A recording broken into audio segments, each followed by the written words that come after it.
My name is Marta. I am 52 years old. I live in a small house in Chieti, a quiet town in Italy. People here like to talk. They always talk about someone, and often that someone is me. They say I came from another place, maybe from Romania. They say I speak with a strange accent. Some even say I am not really Italian. I never correct them. Let them talk. People in small towns need stories to tell. I live with my daughter Anna. She is 21 years old, kind and beautiful. She studies English and dreams of going to London next summer. She wants to study there and find a good job. She says London will change her life. I smile and tell her I am happy for her, but inside I am scared. I know what it means to go far away. I know how lonely it feels to start again in a place where no one knows your name. We have a dog, Max. He is a small brown dachshund.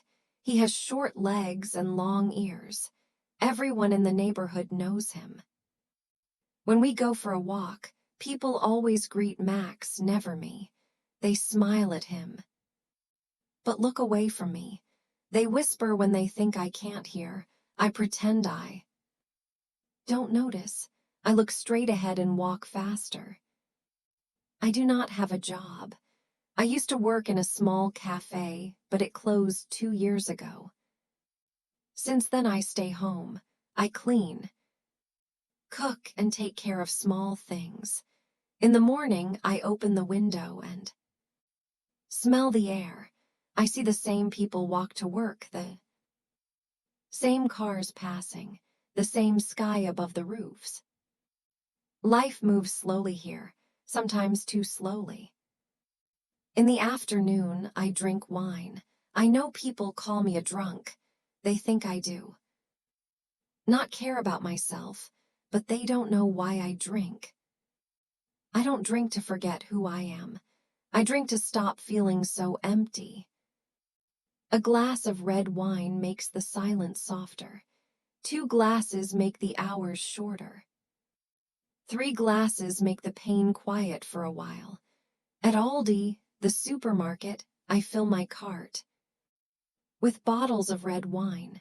People stare. I see their eyes. They do not need to say anything. Their faces say it all. I hear them whisper, "The Old Lush is buying again." Sometimes I want to tell them to mind their own lives, but I don't. It's useless. Words don't change people's thoughts. When I sit in my kitchen with a glass of wine, I think about my past. I once had a husband. His name was Carlo. We lived near the sea in Pescara. He was handsome and funny, but he drank too. At first, I thought he drank because of work. Later, I learned he drank because of himself. He shouted when he was angry and broke things when he was drunk. I stayed for a long time, too long. But when Anna turned 12, I couldn't take it anymore.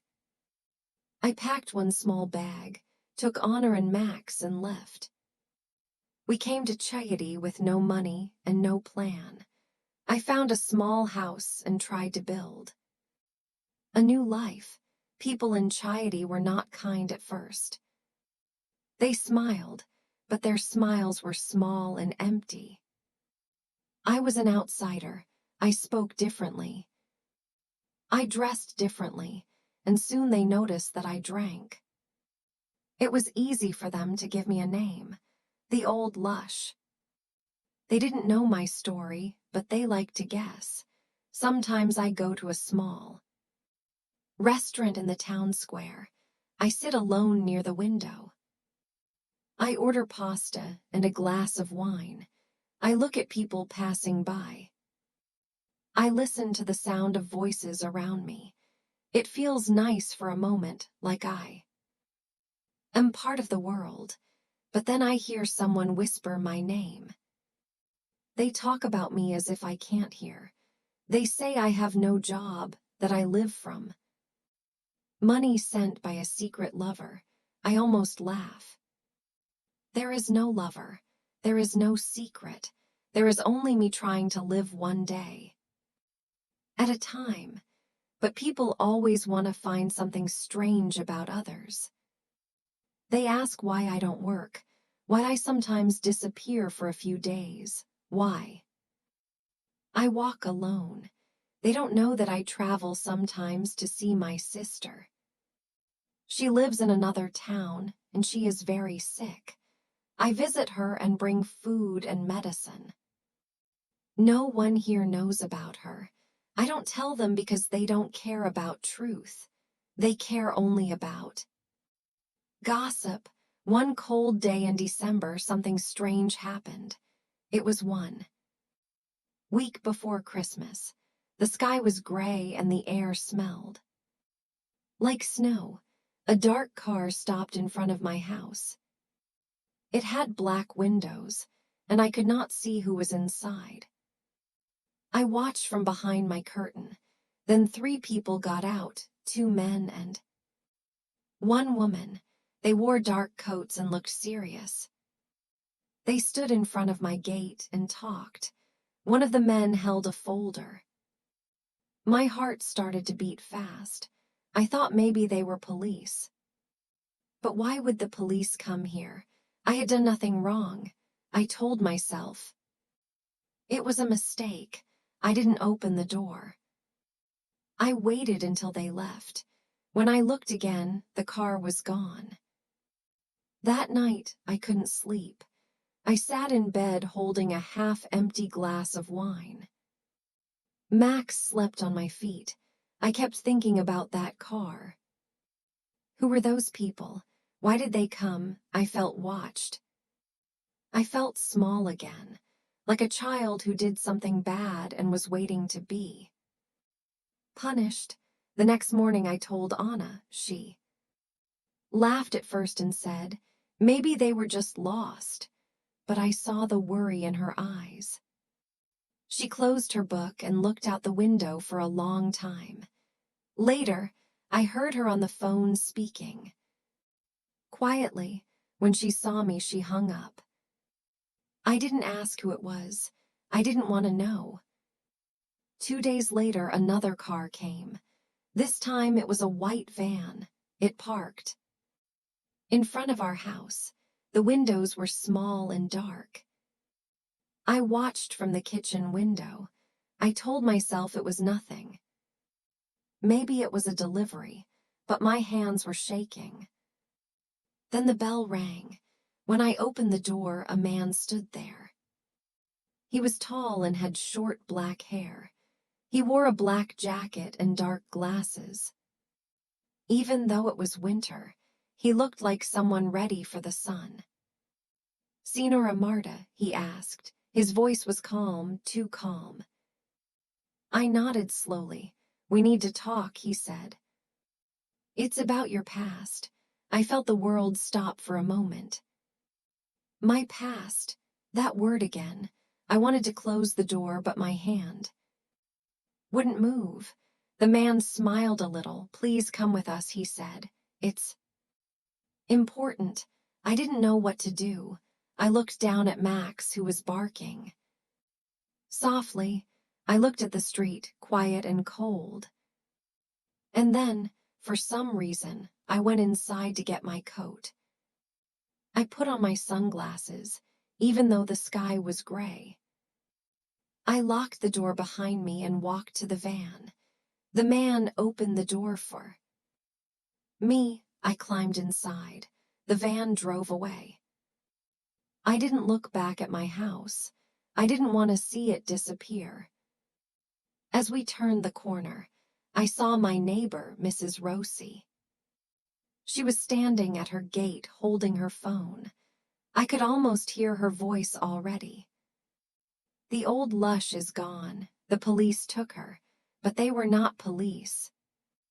And I was not sure if I was ever coming back."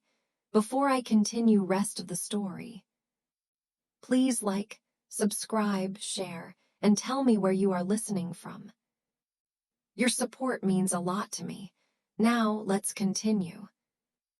The van moved slowly through the narrow streets of Kai. I looked out of the window, watching the town fade behind me. The sky was pale and cold.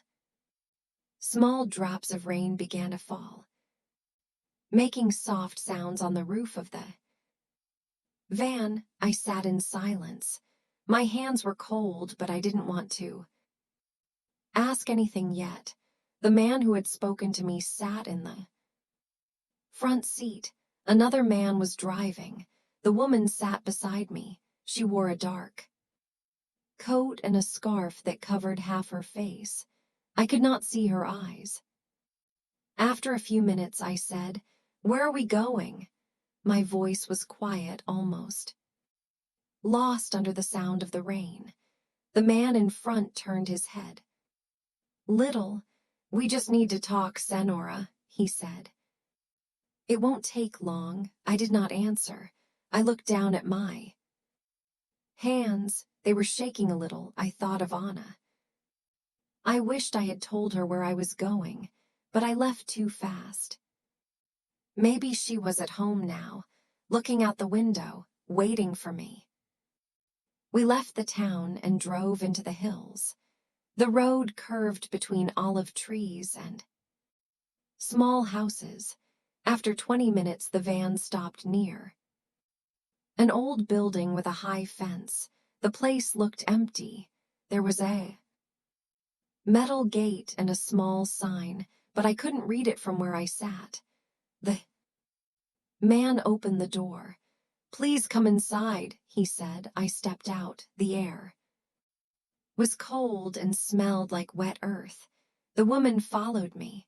She opened a door and led me into a small room. It was clean but simple. One table, 2 chairs, and a small window with iron bars. The man sat down and opened the folder he carried. He looked at me carefully. "You know why we are here, don't you?" he asked. I shook my head. "No," I said. "I don't understand." He sighed. "We are from the embassy. We have been looking for you." I blinked. "The embassy?" "Yes," he said. "You were born in Romania.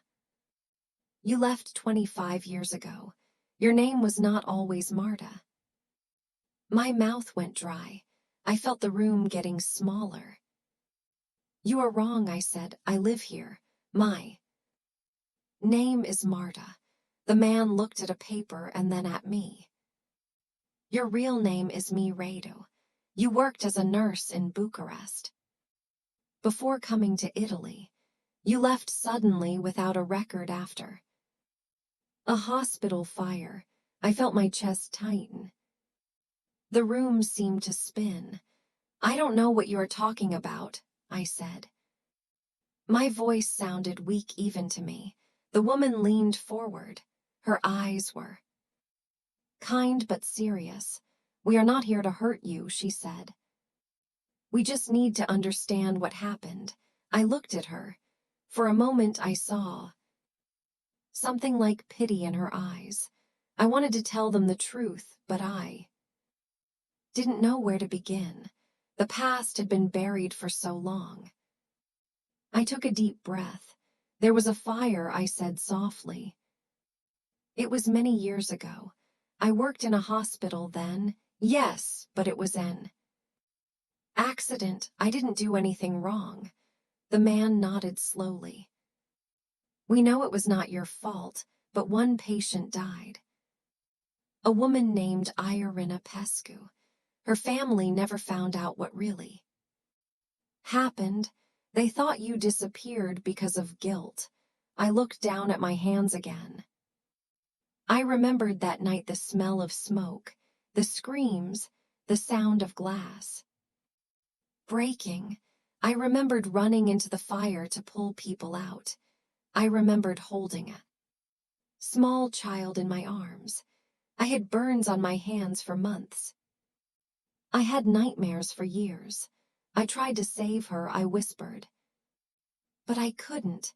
She was already gone when I found her. The woman nodded. We believe you, but someone wanted to blame you. There was a report written in your name. That's why you left Romania, isn't it? I felt a tear fall down my cheek. I wiped it quickly. Yes, I said. I was scared. They said I was responsible. I lost my job. My husband left me. I had nothing left, so I came here. I changed my name. I tried to start again. The man closed the folder. Thank you, he said quietly. You don't need to worry anymore. The case is closed now. We just needed to confirm your story. We had to be sure. I felt like I could breathe again. The air came back into my lungs slowly. Like I had been underwater for a long time. So what happens now? I asked. You are free to go. The woman said, we will not bother you again. I looked at her. Why now? Why after so many years? She gave a small smile. Someone has been asking about you. My heart stopped. Who? She paused. A man named Carlo. For a moment, I couldn't speak. I felt as if the floor had disappeared under me. Carlo, I whispered. My husband. The man nodded. Yes, he contacted the embassy. He said he needed to find you. He didn't tell us why. I felt a strange mix of anger and fear. I had not heard Carlo's name in 10 years. I didn't even know if he was alive. Why would he look for me now? I stood up. I want to go home, I said. The woman stood too. Of course, we will take you. The drive back felt longer. The rain had stopped, but the world outside looked gray and tired. I didn't say anything. My thoughts were heavy. Carlo. What did he want from me now? He had hurt me so deeply.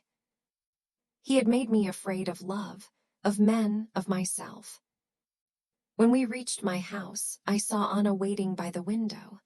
The moment I stepped out, she ran to me. Mama, where were you? I was so worried. She hugged me tight. I could feel her heart beating fast. I'm fine, I said softly. It was just some old people from work. I didn't tell her the truth. Not yet. I couldn't. That night I didn't open a bottle of wine. For the first time in a long time, I didn't want to drink. I sat by the window with a cup of tea instead. Max slept beside me. The house was quiet. At midnight, my phone rang. It was an unknown number. My hands trembled as I answered. Hello, I said. A familiar voice came through the line, deep, slow, and heavy with time. Marta, the voice said. It's me. Carlo, I froze. My breath caught in my throat. I need to see you, he said. It's important. I didn't speak. I just sat there holding the phone, staring at the dark window. Outside, the rain started again, quiet and cold. I sat still, holding the phone. My hand was shaking. It had been 10 years since I last heard Carlo's voice. Time had changed it. It sounded slower, softer, older, but the sound still made my chest hurt. What do you want, Carlo? I asked quietly. There was a pause. I could hear him breathing. I'm in Kai, he said. Please, Marta. I just want to talk. I didn't answer. I looked out the window. The street was empty and wet. The rain had stopped, but the road still shone under the street lights. Max lifted his head, sensing my unease. I don't think we have anything to say. I said finally. He sighed. You're wrong, he said. I Have something you should know. It's about Anna. My heart stopped. Anna, what about her? Please, he said. Let me come just one time. I wanted to hang up, but I couldn't. The fear in his voice made me feel cold. I didn't trust him, but I needed to. No, tomorrow morning, I said. 9:00. But if you hurt her or me again, I'll call the police. He didn't argue. I'll be there, he said softly. When I ended the call, I felt empty. I sat in the dark for a long time. Anna came to the kitchen and asked what was wrong, but I told her it was nothing. She smiled and went back to her room. I couldn't tell her the truth yet. That night I didn't sleep. I watched the clock. Every sound felt louder. The ticking, the wind, the soft breathing of Max. My mind was full of old memories. Carlo's face, his voice, his anger. His smile, the man I once loved, the man who broke me. When morning came, I made coffee. I looked at my reflection in the kitchen. Window.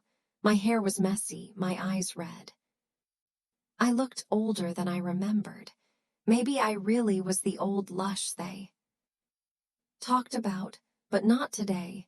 Today I needed to be strong. At 9, I heard a car stop outside. My hands felt cold again. Through the window, I saw him.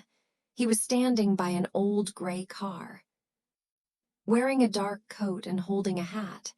His hair was almost white now. His face was thin. Time had not been kind to him. I opened the door slowly. He smiled a little. Hello, Marta. I didn't smile. Come in, I said. He stepped inside and looked around. The same smell, he said. Coffee and dog. Say what you came to say, I told him. He looked tired. He took a seat. For a moment he didn't speak. Then he said, I'm sick, Marta. I don't have much time. I felt my throat tighten. I didn't want to care, but part of me still did. Why are you telling me this? Because of Anna, he said. She deserves to know who I am. I frowned. She knows who you are. You're her father. The man who left, he shook his head. It's not that simple. He took something from his coat. An old photo. It was faded and yellow. I saw myself in it, younger, smiling, holding a baby. Beside me was Carlo, and beside him, another woman. I stared at the picture. Who is she? I whispered. He looked down. Her name was Irina, he said. She was your sister's friend, the woman who died in the fire. The words hit me like cold. Water. I sat down slowly. What does she have to do with Anna? Carlo's voice broke. Marta Ina was Anna's real mother. I couldn't breathe. The room was spinning. That's not true, I said. You're lying. I wish I was. He said, you remember that night. The fire, the panic. Irina was in the hospital and she gave birth before she died. You were there, Marta. You held the baby first. We couldn't save Irina. You said we should take the baby, raise her as ours. You said no one needed to know. Tears filled my eyes. I covered my mouth with my hand. My heart felt like it was breaking open. I remembered that night, the heat, the smoke, the tiny baby crying in my arms. I thought she was gone, but she had lived. Anna, you lied to me, I whispered. He shook his head. No, we both did. You raised her. You loved her. She's your daughter, Marta, in every way. That matters, but she deserves to know the truth. I stood up and walked to the window. My hands were shaking. "Why now?" I said. "Why tell me this now?" He looked at me with tired eyes. "Because I can't die with that secret. And because she needs her papers. She'll need them to travel to London." I turned around. My tears were hot on my face. "You should have told me years ago." He nodded. "I know I was a coward." For a long time, neither of us spoke. The silence filled the room like thick smoke. Then I said quietly, "Leave the papers with me." "I'll tell her." He stood up slowly. "Thank you," he said. As he walked to the door, I asked, "Did you ever love me, Carlo?" He stopped. "I did," he said softly. "But I loved her too, and maybe that was my punishment." When he left, I sat down again. My heart felt heavy, but something inside me was clear for the first time. The truth. The truth I had hidden, even from myself.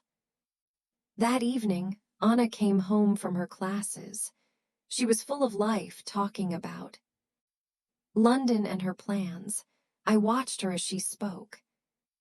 Her hands, her smile, her soft eyes. The same eyes I had seen in the photo of Irina. "Anna," I said softly, "sit with me. I need to tell you something." She looked worried. "What is it, Mama?" I took her hands in mine. "You are my daughter," I said. "You will always be." "My daughter, but I need to tell you about the night you were born." Her eyes widened, but she didn't speak. I told her everything. The hospital, the fire, the woman who died, the baby I saved. I told her about Ina and Carlo. I told her how I loved her from the first moment I held her. When I finished, she was crying. But she didn't pull away. She leaned against me and whispered, "You're my mother, no one else." We held each other for a long time. I felt her tears on my shoulder and mine on hers. For the first time in years, my heart felt light. I didn't need wine to feel warm. I didn't need to hide anymore. A week later, Carlo passed away. I went to the church to light a candle. For him, I stood there in silence, watching the flame. It was small but steady, just like the life I had built from ashes. When I came home, Anna hugged me and said, "I got my papers, Mama. I can go." "To London now," I smiled. "Yes." I said softly, "Go and live, but remember, your story began with fire, and it ends with love." That night, I opened a bottle of wine, not to forget, but to remember. I poured a glass, lifted it to the air, and whispered, "To truth, to peace, to the old Lush who finally learned to stop hiding." Outside, the sky was clear. The stars shone above Chiad, small and gentle like quiet promises. And for the first time in many years, I felt free. Thank you for listening to this story. If you enjoyed this story, please like the video and subscribe to English Medium Stories. Stay with us for more classic stories in Easy English.